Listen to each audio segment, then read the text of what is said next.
Unified 911, anong matutulong namin sa'yo? Anya ti maitulong mi ken kapo. Anong may tatabang ko sa Unsay imo? akong ikatabang nimo? Ngini makadabang na misal ka no. Sa anumang wika o dialekto, may tulong na darating sa iyo.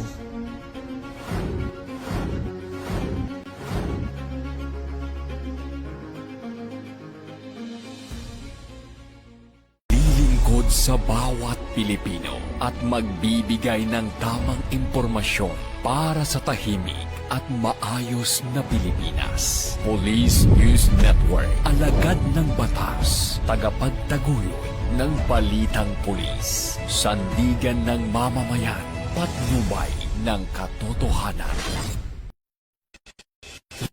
Kampo Krame, maghahatid ng pinakahuling kaganapan at nagbabagang balita. Ito ang PNN Police News Network.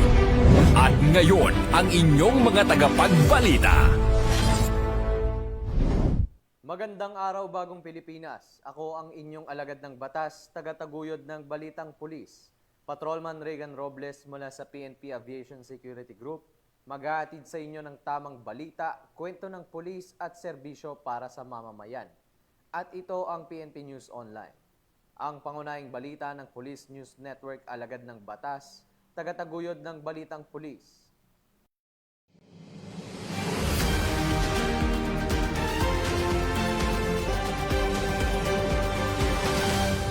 Narito ang mga balitang hatid ng ating PNN correspondents mula sa iba't ibang panig ng bansa.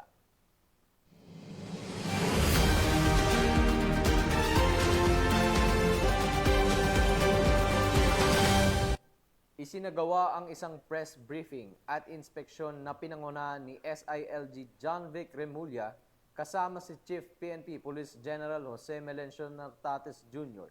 kaugnay ng isang pinaghihinalaang ilegal na pabrika ng sigarilyo sa Barangay Panipuan, Mexico, Pampanga. Nakibalita dyan si Patrolman Don Brosas. Pinangunahan ng Department of the Interior and Local Government Secretary John Vic Remulla ang inspeksyon at press briefing kaugnay ng isang pinaghihinalaang ilegal na pabrika ng sigarilyo sa Barangay Panipuan, Mexico, Pampanga ngayong araw. Sa operasyon, inarestong 6 na Chinese nationals habang mahigit 60 Pilipinong manggagawa ang nasagip ng mga otoridad. Ayon kay Secretary Remulla, ang mga manggagawa ay pinilit umanong magtrabaho ng walang sahod at hindi makataong kondisyon. Kasama sa isinagawang inspeksyon, sina PNP Chief Police General Jose Melencio Nartates Jr. at Bureau of Customs Commissioner Ariel Nepomuceno bilang bahagi ng pinagsanib na aksyon ng pamahalaan laban sa smuggling, ilegal na kalakalan at paglabag sa karapatan ng mga manggagawa.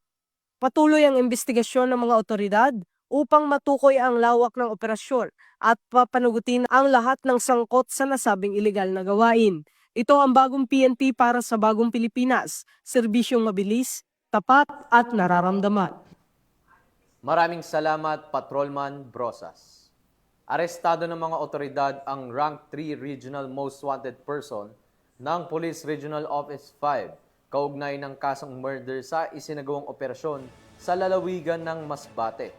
Nakatutok dyan si Staff Sergeant Mercolito Lovendino Jr. Nagtala ng malaking tagumpay sa kampanya laban sa kriminalidad ang Masbate Police Provincial Office matapos ang matagumpay na pagka-aresto sa Rank 3 Regional Most Wanted Person dakong alas 9:30 ng umaga kahapon February 3, 2026 sa PUB Corpus, Masbate. Ang narestong akusado ay kinilala sa alias na Joshua, hustong gulang, laki, may asawa, magsasaka at residente ng bayan ng Esperanza, Masbate na nakalista sa e-warrant system ng PNP. Isinagawa ang operasyon ng pinagsanib na puwersa ng PUB Corpus Municipal Police Station bilang lead unit katuwang ang PIU Masbate, Masbate 1st and 2nd Provincial Mobile Force Companies, Intelligence Group, ISOD, Esperanza MPS at RIU-5 PIT Masbate. Isinagawa ang pag-aresto sa bisa ng warrant of arrest and issued Honorable Judge Teofilo Barriaga Tambago, Acting Presiding Judge ng RTC 5th Judicial Region Branch 49 na may petsang January 9, 2025 para sa kaso kasong murder na walang inrekomendang piyansa. Matapos ang pag-aresto, agad na dinala ang akusado sa PUV Corpus MPS para sa kulang disposisyon, dokumentasyon, patunay ng patuloy na determinasyon ng Masbate PPO sa pagtugis ng mga wanted persons at paghatid ng hustisya. Mula dito sa Bicol Region, ako Police News Network Correspondent, Police Staff Sergeant Merculito Pilo Bindividio, alagad ng batas, tagataguyod ng Balitang Pulis. Maraming salamat, Staff Sergeant Lovendino. Hindi na nakapalagpa ang isang high-value individual matapos maaresto sa bypass operation ng mahulian ng mahigit 700,000 pisong halaga ng shabu at hindi lisensyadong baril sa Cagayan de Oro. Ang detalye ng report mula kay Patrol Woman Jane Rose Bohol.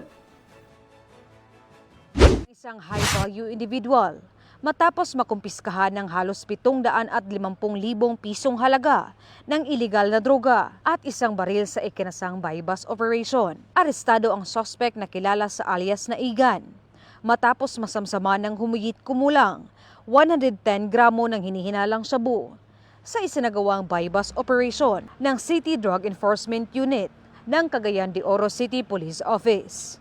Katuwang ang City Mobile Force Company at PDEA Regional Office 10, bandang alas 7 ng gabi noong Pebrero 3, 2026 sa isang pension house sa Upper Carmen, Cagayan de Oro City. Nakumpiska mula sa suspect ang bypass money, mga lalagyan ng hinihinalang shabu, isang digital weighing scale, isang cellular mobile phone at isang 9mm pistol na may magasin at 3 bala. Tinatayang nasa 748,000 pesos ang halaga ng nasabat na iligal na droga. Ayon sa pulisya, ang suspect ay itinuturing na high-value individual at matagal nang minamanmanan bago maisagawa ang operasyon. Mahaharap ang suspect sa mga kasong paglabag sa Comprehensive Dangerous Drugs Act of 2002 at illegal possession of firearm. Kasalukuyang nasa kustodiya na ng City Drug Enforcement Unit ang suspect para sa dokumentasyon at pagsasampa ng kaukulang kaso, habang ang mga nakumpiskang iligal na droga ay isa sa ilalim sa pagsusuri bilang ebidensya. Mula dito sa inyong higalang pulis, Regional Office 10 Public Information Office, ako ang inyong PNN correspondent, Patrol Woman Jane Rose Bohol, alagad ng batas, tagataguyod ng Balitang Pulis. Maraming salamat, Patrol Woman Bohol. Sinira ng mga tauhan ng Balagtas Municipal Police Station ang mahigit 60 open pipe at modified mufflers na nakumpiska sa mga nakalipas na operasyon.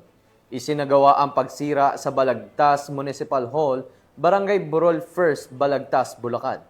Muling magbabalita dyan si Patrolman Don Brosas. Nagsagawa ng seremonyal na pagsira ng mga kinumpiskang open pipe at modified motorcycle mufflers ang Balagtas Municipal Police Station noong ika-4 ng Pebrero, bandang alas 9 ng umaga sa Balagtas Municipal Hall, Barangay Burol 1st, Balagtas, Bulacan. Pinangunahan ni Police Major Mark Anthony San Pedro, Chief of Police ng Balagtas MPS, kasama si Honorable Adrian Andrew Santiago, punong bayan ng Balagtas, ang aktibidad bilang patunay ng mahigpit na pagpapatupad ng mga batas trapiko at kampanya laban sa maiingay na tambutso. Kabuo ang 67 na open pipe at modified mufflers ang winasa. Layunin ng aktibidad na isulong ang disiplina sa kalsada, mapanatili ang kaayusan at kapayapaan ng komunidad at paigtingin ang kamalayan ng publiko sa pagbabawal ng iligal at maingay na tambutso. Ito ang bagong PNP para sa bagong Pilipinas. Serbisyong mabilis, tapat at nararamdaman. Maraming salamat, Patrolman Brosas.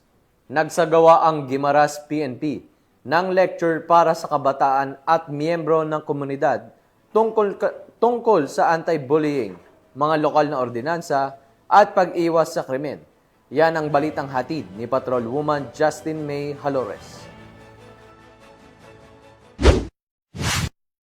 Isinagawa ng Guimaras Police Provincial Office sa pamumuno ni Police Colonel Leonardo A. Borromeo, officer in charge, ang serye ng mga lecture hinggil sa anti-bullying, provincial at municipal ordinances, Crime Prevention at Republic Act 9165. Nito lamang ika-2 ng Pebrero taong kasalukuyan sa cover gym ng Barangay Sebaste, Sibuna, Guimaras. Dinaluhan na aktibidad ng mga piling mag-aaral mula sa Sebaste Foundation Elementary School, mga out-of-school youth, mga kasapi ng SK Federation, mga guro at mga residente ng barangay.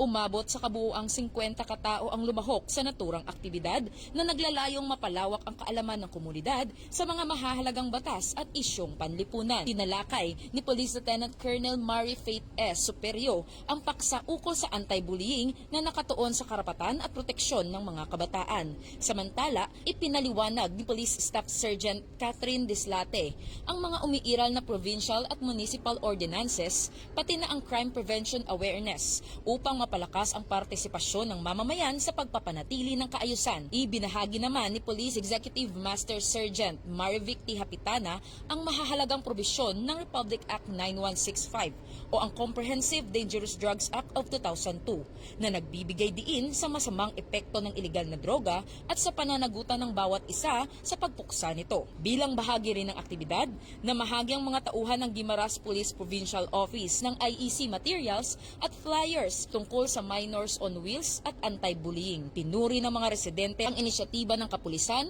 na naglalayong palakasin ang kaalaman at kamalayan ng komunidad para sa isang mas ligtas at disiplinadong komunidad. Mula rito sa Police Regional Office 6, ako ang inyong PNN Correspondent Patrolwoman Justin May Halyores.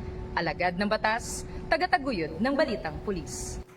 Maraming salamat, Patrolwoman Halores.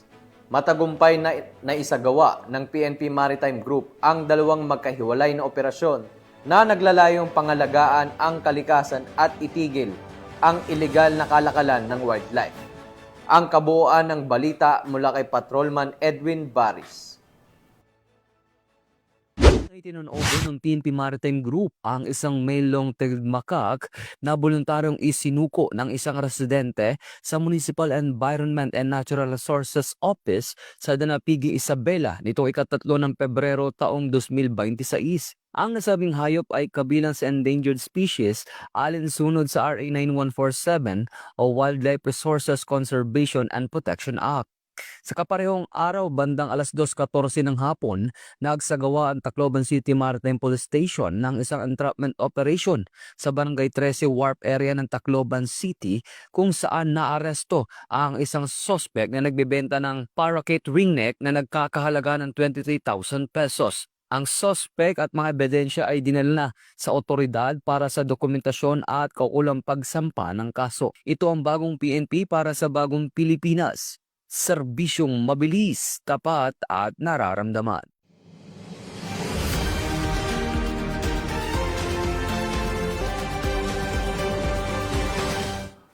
Maraming salamat, Patrolman Baris. At yan ang mga balitang nakalap ng ating PNN correspondents mula Luzon, Visayas at Mindanao. Sa ngalan ng pamunuan ng Philippine National Police, sa pangunguna ni Acting Chief Police General Jose Melencio Nartates Jr. at sa pamumuno ni President Ferdinand Bongbong Marcos Jr. Kami ay maglilingkod sa bawat Pilipino at magbibigay ng tama at balansing balita. Mula rito sa tanggapan ng tagapag-ugnay ng Pambansang Pulisya, ako ang inyong alagad ng batas, tagataguyod ng Balitang Pulis, Patrolman Regan Robles mula sa PNP Aviation Security Group, maghahatid ng tamang balita, kwento ng pulis at serbisyo para sa mamamayan. At ito ang PNP News Online, ang pangunahing balita ng Police News Network. At ito ang bagong PNP para sa bagong Pilipinas, serbisyong mabilis, tapat at nararamdaman.